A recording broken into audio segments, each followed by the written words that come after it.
And our reporter, Will Godley, he has the latest. Will, what more can you tell us? I don't think so they're going to come. Well, Nana, good afternoon. Yeah, we are outside the Iranian embassy. The march of a few thousand people who set off from Downing Street this afternoon are just beginning to arrive here as the roads are being closed. Many Metropolitan Police officers keeping everybody safe here, but they're joining crowds of people who have been here, well, more or less from the beginning of today, really, calling for the fall and topple of the Iranian regime. Lots and lots of chanting going on, as you might be able to hear it now, as you can take a look at these live pictures of the scene here. And we can speak now to one of the protesters here, Ashkan Nasri. Ashkan, thanks for joining us on GB News. What have been your thoughts about what we've seen so far today? Let's start with the strikes from Israel and the US in Iran. What have you made of that? Well, we have been calling for a foreign intervention in Iran to help us Iranians to topple this regime. The world has witnessed for 47 years the stuff that the regime has done. Just recently, as we all know, they carried out a massacre in the darkness of night. They killed so many people.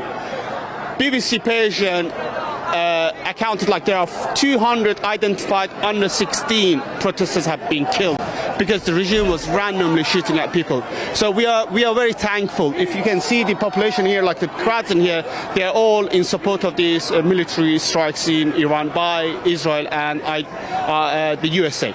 And Ashkan, you were telling me about what your family members who are still in Iran have been telling you over the last few weeks about what they're living through. Talk to me about how they're getting on. Are you worried about their safety now? Of course, if you live in Iran, or if you're an Iranian, or if you know some Iranians, you will understand that for 47 years we have been living under a constant anxiety, right? So we don't know, the Iran one day is facing sanctions, the next day they're going to war. So my family, I spoke to my cousin 3-4 weeks ago. He was terrified. He had seen a lot of dead bodies dropping while he was running away from this military grade guns that the government used to oppress the people, as well as my brother. A few days ago I managed to speak to him, but he was in Dubai, right? Like I said, oh, your lines are very clear. He said, yeah, because I'm in Dubai. He has lost 4 of his friends. That's a lot of friends to lose. So their account is very accurate with the number of the people in Iran that had been killed. We were seeking for a better future and for a democratic Iran. And what impact do you think these strikes will have on the ability of the Iranian people to topple the regime? So we are hoping this regime, because they are armed to teeth, right? And then the civilians don't have military-grade weapons to fight back. So we are hoping this Iranian regime's military position will weaken, and from within Iran, the people will be managed to take over power and then topple the government. So that's the ultimate Iranian people's kind of wish, dream, and we are hoping these military operations will help us to achieve that. And Ashkan, I've been hearing from many Iranian people protesting today, disappointed with the British government's response, that they haven't helped with the strikes that took place in Iran this morning. As we're seeing now, thousands of protesters arrive outside the embassy. What kind of a message do you think this presence sends not only to the Iranian embassy but also to the British government? I think, listen, the Iranian diaspora are very thankful to the British people that they've hosted us, right? They've helped us to make Britain as our homes, and we are very grateful to the British people. But we are obviously expect the British government, with the great history they have, spreading democracy, standing against oppression and stuff, to help us during this critical moment.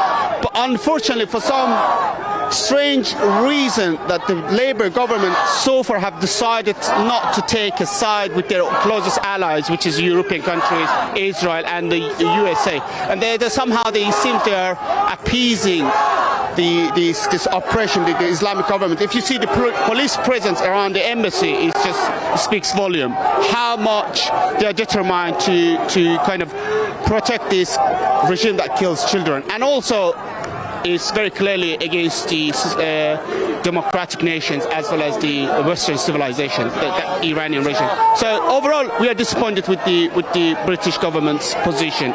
stand currently. And Ashkan, we've heard from the Prime Minister this afternoon, who is saying he's condemning, the government here is condemning the Iranian response, their retaliation to the US and Israeli strikes. Do you think that condemnation is strong enough from our government to the Iranian regime? I don't think issuing like a political statement will deter Iranian government. Right? These are ideological people, so we have to be very precise and very take a strong stand against this aggression. The Prime Minister should have first condemned the massacre of Iranian protesters who were calling for democracy. And if you can see the crowd as well, you don't see any religious chants here. They're all calling for freedom under the leadership of the Reza Shah, the leader of the opposition team. So I don't think it will go. It's strong enough releasing a statement. We need an action, a practical action that can help us to topple this government and then bring peace to the Middle East once and forever, hopefully. Well, yeah, and the Prime Minister did say that British planes are in the sky. But in terms of what we're seeing in the Middle East, wider conflict spreading. We've seen Iranian missiles land in Dubai, Kuwait, Qatar, other countries in the Middle East as well. Is that a concern? You think that could escalate further?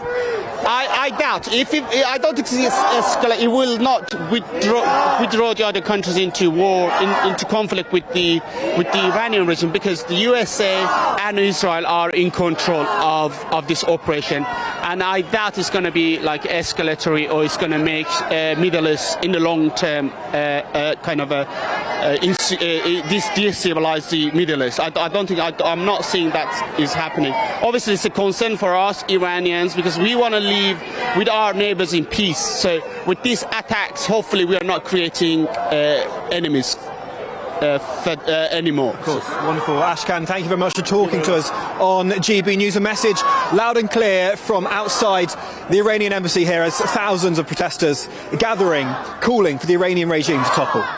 All right, thank you, Will Godley, for that brilliant report. What seems to be coming through from all of this is that they are disappointed with the sort of slowness that Sir Keir Starmer behaved in to actually do anything or act in any way to assist in this. But now finally British planes are apparently going there to help out. Now GB News' Home and Security Editor Mark White joins me. Mark. Well, once again I have to report another missile salvo that has been launched from Iran. They are coming in ever shorter time intervals. A significant barrage of missiles headed towards Israel now. We have very significant numbers of red alerts that are sounding right across central and northern Israel, around Tel Aviv, and up around the port city of Haifa, and up towards the border with Lebanon, that southern border with Lebanon. We continue to monitor the night skies